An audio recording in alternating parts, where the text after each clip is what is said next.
Welcome to this fourth lecture on a special session for online courses started by our university AKTU, and this is again Dr. Nivedita Lal from ITM GIDA from the Department of Applied Sciences and Humanities in Institute of Technology and Management.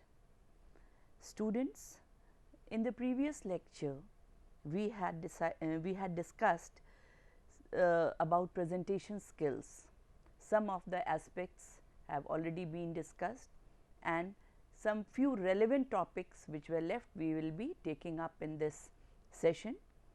The topic for this lecture I have selected is supporting dimensions for an impressive presentation. Now, we have already seen that presentation skill is a thing, is a trait. If we master it, it is going to be benefiting us overall in our lives. So, in the contemporary times, we all know that with the advent of scientific and electronic gadgets, now no professional will like to give a presentation without supporting it with various commodities. So, here we will like to discuss what are the supporting dimensions for an impressive presentation for any student. The agenda here will count: first, importance of supporting dimensions for an impressive presentation; second, kinesics, we all know it is all about body language; third, proxemics and chronemics; fourth, audiovisual aids for presentation and the precautions required for it; and last one is factors for analysis before the presentation. When we start with kinesics, the first thing which comes in mind is our facial expression. Though some of us, or rather very few of us, are aware of this fact that any kind of presentation, any kind of interview, any kind of interaction with others, in this process our facial expression plays a very important role. Just you yourself think that if somebody comes to you with a, say, depressive face, with a negative impressions and asks for a favor or wants to share some time with you, will you like it? Surely not. Same thing will happen with each and every one of us. So, when we talk of kinesics, that is body language, the first thing is be alert that your facial expression is appropriate. It should be lively, it should be energetic, it should be enthusiastic. Next switch over will be to gesture and posture. Gesture is the movement of our hands and fingers during our presentation, especially during seminars, project reports and other public or private presentations. So, many of us are of the habit of either standing still and giving the presentation, or making a lot of movements of fingers and hands, like playing with the chalk or pen drive, like pointing out fingers, etc. We have to be careful here, because playing with any such thing like chalk or key bunch or pen drive, it might distract our audience. So, it should be avoided. Same way, pinpointing a special person during your presentation for any cause, it gives some negative impression. So, we should restrain ourselves from any such activity while we are presenting a topic. And next, in addition to it, is a posture. Posture is again the way we carry ourselves, the way we walk, the way we stand during a presentation. Now, we all know that correct posture, it is not only good for our health, correct posture gives a impact, an overall impact on the audience, on our listeners.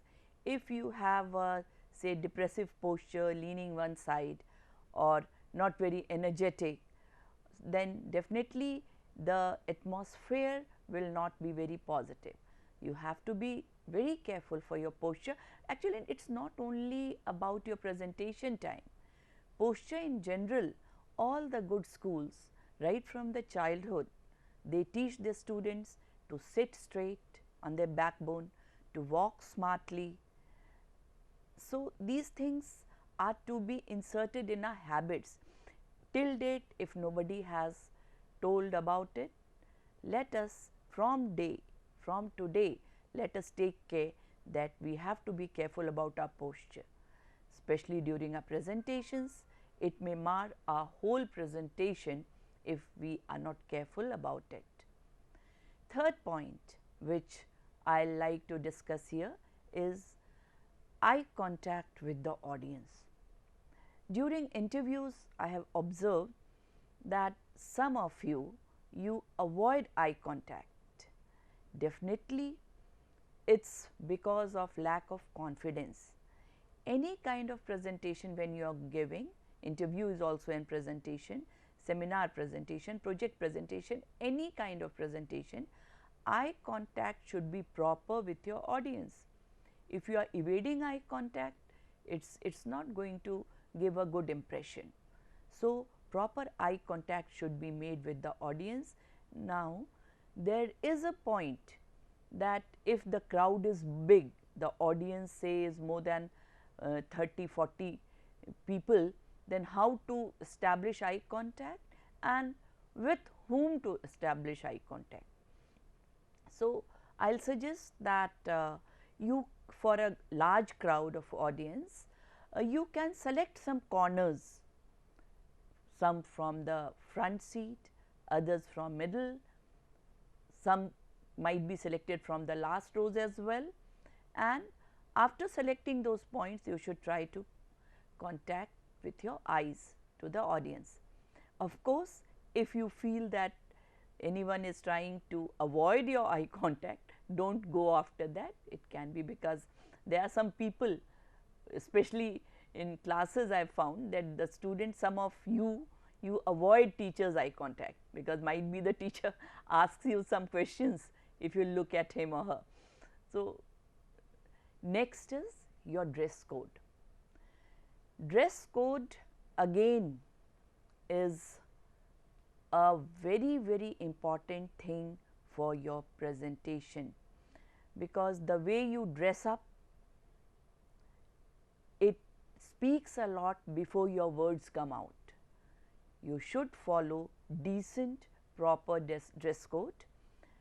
For formal occasions, it has been always advised, like for interview sessions or for educational seminars and all, you should always go for full sleeve shirts, trousers, not jeans, proper matching tie. Footwear, in your footwear you should go for leather shoes preferably. I do not suggest that you go on a shopping spree with your parents before you are selected anyway, but if you can manage, you should be careful about these things. Your haircut, all these things you have to be careful about for any kind of presentation you are going to give. And then other dimensions which need our attention is proxemics. Proxemics is the description of the physical aspects of the place where you have to give your presentation. Like for example, venue, you should know beforehand during your presentation. Beforehand, you should know whether you have to give your presentation in a very large auditorium with the capacity of thousands, or in a small conference room, or whatever the place is exactly, because accordingly you have to set so many things, your voice modulation, your eye contact, your gestures, postures, all will be affected by it, by the venue. Next, size of the presentation space is also important. You should have an idea beforehand. And light and sound arrangements. For example, if the room is overlighted and you are using audio visual aids, it can have some impact on it. Or if the sound system is not proper, again a lot of your efforts might be tarnished. So, all these points need be paid attention to before you go for any presentation.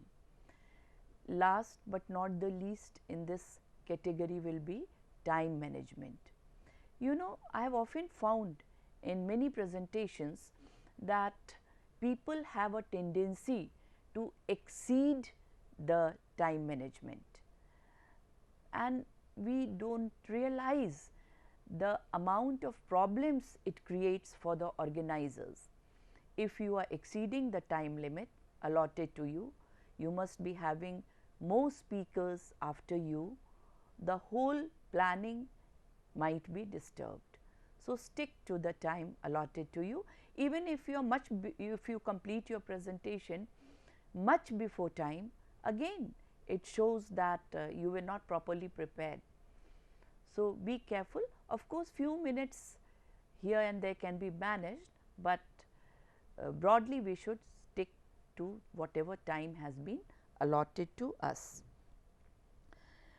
Then now I will like to draw your attention to the role of audio visual aids, which are an integral part of any presentation, especially by a professional.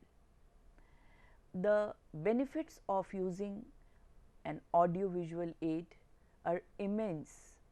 It serves as speech notes, it provides confidence to the speakers, it helps maintain focus on the theme of the presentation, it increases audience interest, and it gives clarity. The basic thing is that without audio visual aid nowadays, no presentation can be made clear.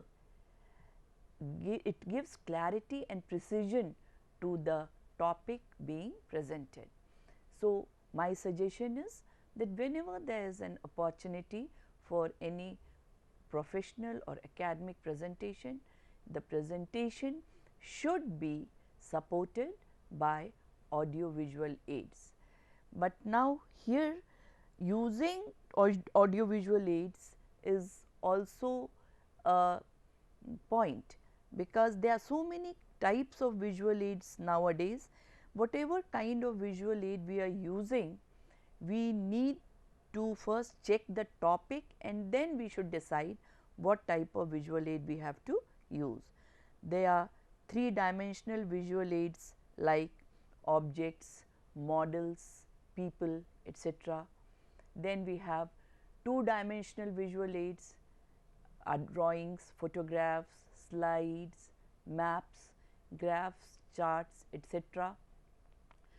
Whatever visual aids we are using, nowadays we have smart classes, we have them in a pen drives, in slides. So, whatever kind of visual aids we are using, we have to take the required precautions. Some of them you should always keep in mind. The visual aids need to be relevant to the topic of presentation. It should be relevant, it should not be imposed. Sometimes it happens. We should not use visual aid for just using it. Next is, the presenter must be familiar with the visual aid. Many times it happens that there is some technical fault and all. So, the presenter should be well acquainted with whatever aid he or she is using. Now, the visual aid which we are using, we should be careful about the computer software programs such as PowerPoint and Corel presentations, which we use to enhance the effectiveness of the presentation, and handouts like charts, presentation, abstracts, summaries, brochures, pamphlets may be distributed to support the content. We should have some key considerations before our presentation. First is the level of presentation. If you are going to present your content in front of professors group, or it's for the students, it's for national seminar or international seminar or conference, it has to be in mind while you are preparing the presentation. Then we should also be familiar with the agenda of the events. What are the steps, what is the agenda of the whole event? Somebody will be inaugurating it, somebody will be the chief guest. All these things should be very clear, and accordingly our presentation should be monitored. Who are the sponsors, then who are the other speakers, who is the chief guest. All these things, if we know prior to our presentation, definitely it will help us in preparing well. Thank you.